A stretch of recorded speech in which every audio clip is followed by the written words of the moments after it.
Welcome back to the deep dive. Today we are stripping away the Hallmark greeting cards and the Renaissance paintings to look at something much stranger and, frankly, much more intense.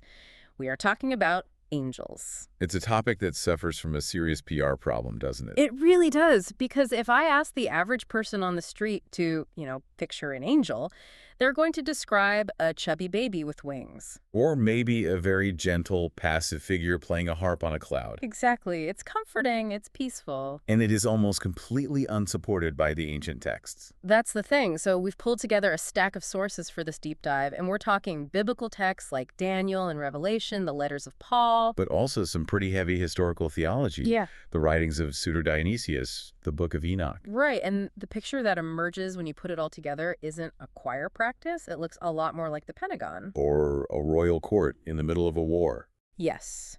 So our mission today is to answer a specific question. Who actually rules in heaven? I mean, if we strip away the cartoons, how did the ancients actually map out the invisible world?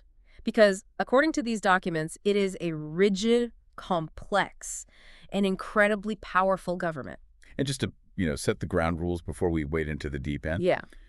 We are treating this as a historical and theological exploration. Right. We aren't here to preach a sermon, and we are definitely not here to spin conspiracy theories. We are just looking at the worldview of the ancient authors. How did they understand the universe? And what they understood was hierarchy. One of our primary sources describes the divine hierarchy not just as a ladder, but as a sacred order. It's a system, but it's not just about who gives orders to whom. There's this mechanism behind it called divine illumination. This is the core concept you have to grasp if you want to understand the ancient mind. We tend to think of authority as, power over someone. Sure. But in these texts, the hierarchy is about capacity.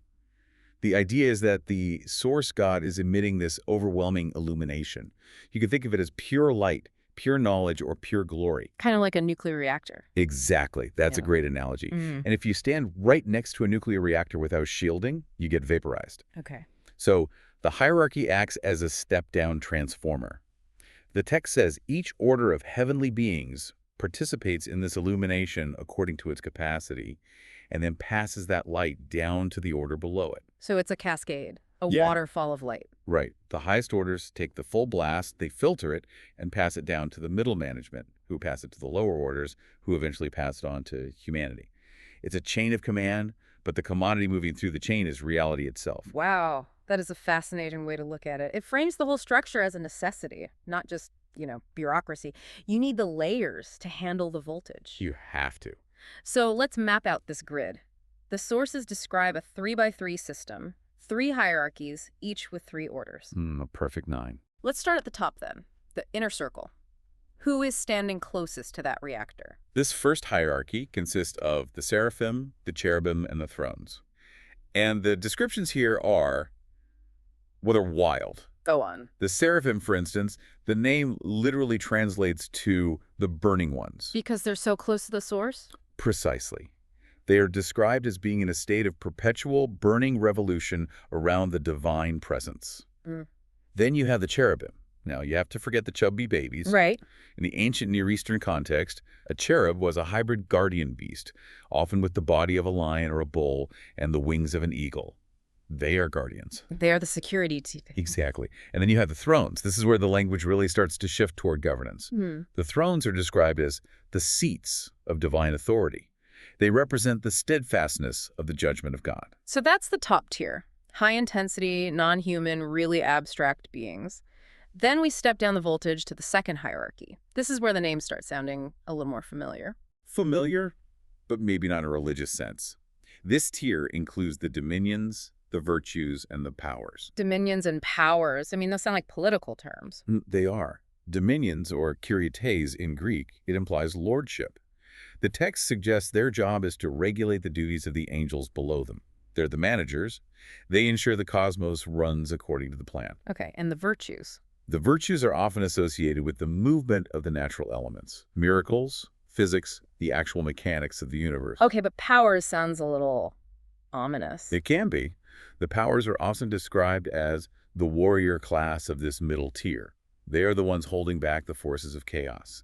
If the virtues run the machinery, the powers defend the factory. Which brings us to the bottom tier, the third hierarchy. This is the one closest to us, right? Correct. And this includes the principalities, the archangels, and finally, the angels. I think this is the part that usually trips people up.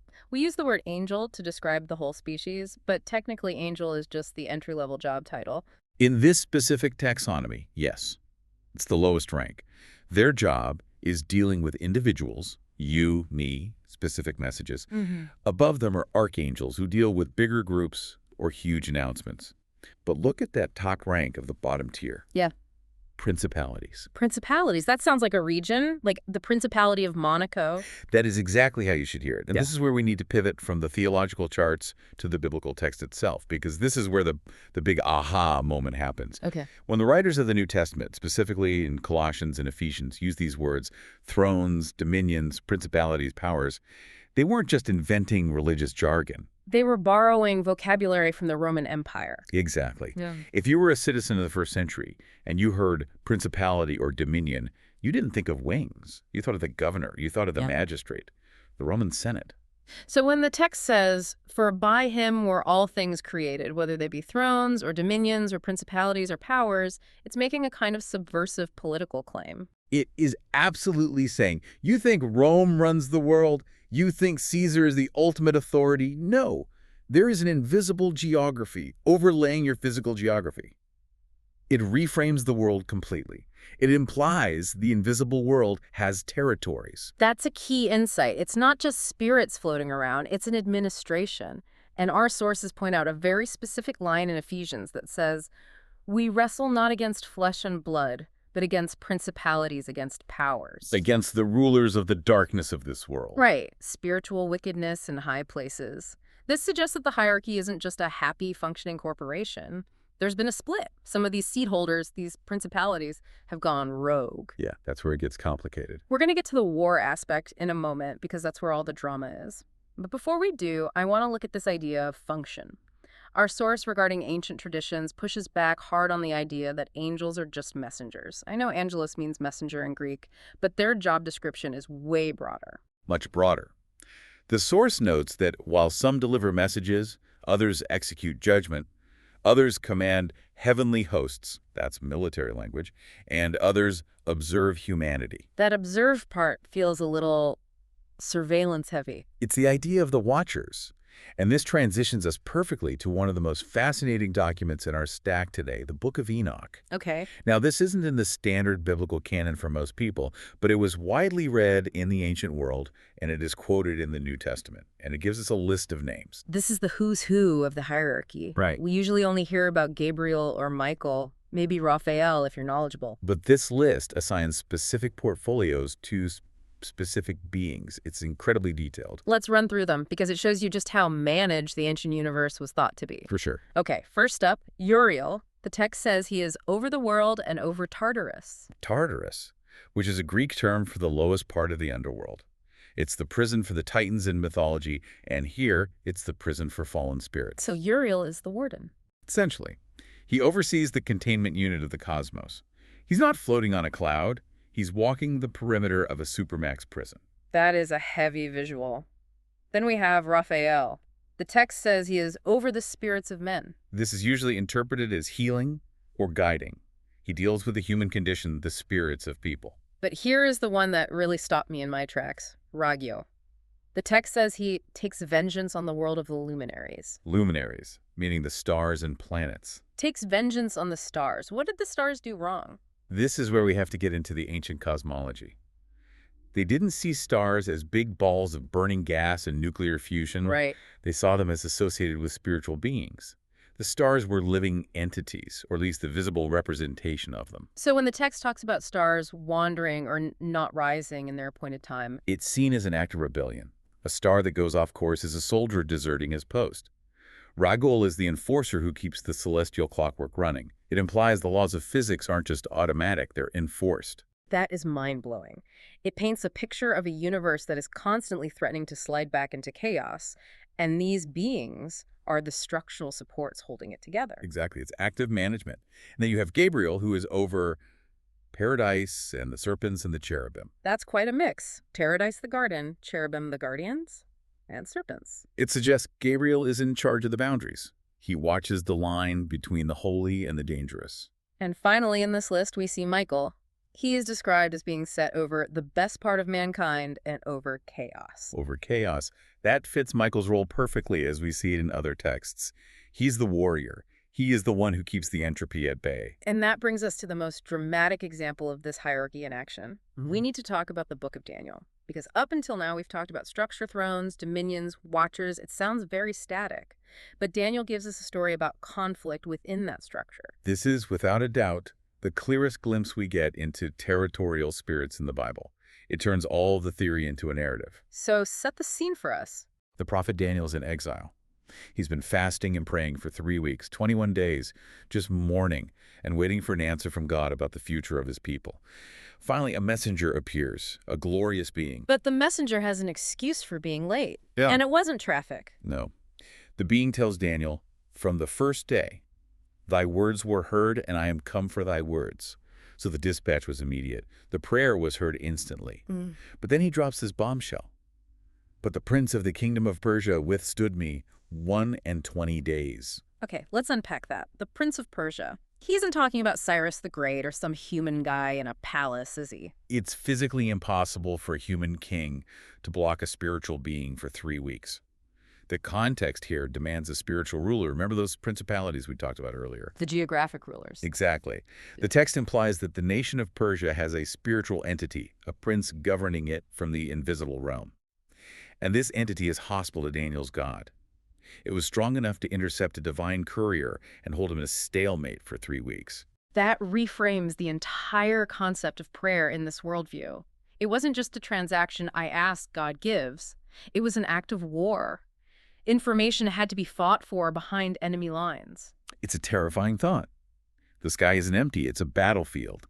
And how does the stalemate end?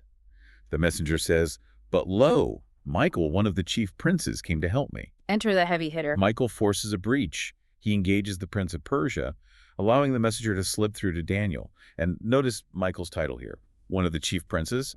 And later, he is called the Great Prince, which standeth for the children of thy people. So just like Persia has a prince, Gabriel has a prince, Michael is the spiritual champion for a specific group of people. It confirms the territorial, jurisdictional nature of these beings. It's like a cosmic game of Risk. And the human wars happening on Earth, Persia conquering Babylon, Greece conquering Persia, are just shadows of the real war happening upstairs. That's the connection to the war in heaven in Right. Revelation, right? Yes. Revelation describes a future, or perhaps a timeless event, where Michael and his angels fought against the dragon, and the dragon fought and his angels. It's interesting that it specifies Michael and his angels versus the dragon and his angels. It really does sound like two generals clashing. It is organized warfare. Right. The dragon, identified as the devil, is cast out. But notice that Satan has his own hierarchy. He has his own angels. This mirrors what we saw in Ephesians with the wickedness in high places. We were looking at two rival governments. So if you're an ancient person reading this, you don't look at history as just kings and politics. No. You look at a war between nations and you realize our prince is fighting their prince. The earthly reality is just the puppet show. The real strings are being pulled by principalities and powers. It certainly makes the baby with a harp image seem, well, woefully inadequate. Yeah. We've gone from a nursery rhyme to a Tom Clancy novel. Cosmic Tom Clancy novel, yeah. So let's try to summarize what we've uncovered in this deep dive. We started with the concept of the divine hierarchy, a system designed to cascade illumination down from the source to us, like a step-down transformer. A sacred bureaucracy of light. We saw that the titles in this hierarchy, thrones, dominions, principalities, are political. They're borrowed from empire to show that the invisible world has governance, jurisdiction, and authority. And that some of those seats of power are occupied by hostile forces. Right. We looked at the Watchers, who have these specific jobs ranging from keeping the stars in orbit to guarding the gates of the underworld. The universe is actively managed. And finally, we saw that this management involves conflict. Michael versus the Prince of Persia, the dragon versus the heavenly hosts. It's a dynamic, dangerous environment. It leaves us with the realization that in these texts, angels are the gears, the soldiers, and the governors of reality. They are the infrastructure of the cosmos. It definitely changes how I'll look at the night sky. I'll be wondering if Raguel is up there keeping the luminaries in line. It's a compelling thought. And I want to leave you with one final thing to mull over, something that ties back to that first concept we discussed: divine illumination. The waterfall of knowledge. Right. The ancient claim is that understanding, light, and revelation are passed down from one order to the next. Seraphim to dominions, dominions to archangels, archangels to us. Which implies we are at the bottom of the receiving line. Exactly. So here's the question. If that system is true, if that bucket brigade of consciousness exists, are our own bright ideas actually ours? When you have a sudden moment of clarity or a breakthrough or an epiphany, did you generate that? Or are you just the final recipient of a conversation that started in the throne room, filtered down through 9 layers of intelligence before it finally hit your brain? That is a humbling perspective. Are we thinkers or are we just antennas? Something to think about the next time a light bulb goes off in your head. Thanks for diving deep with us today. See you next time.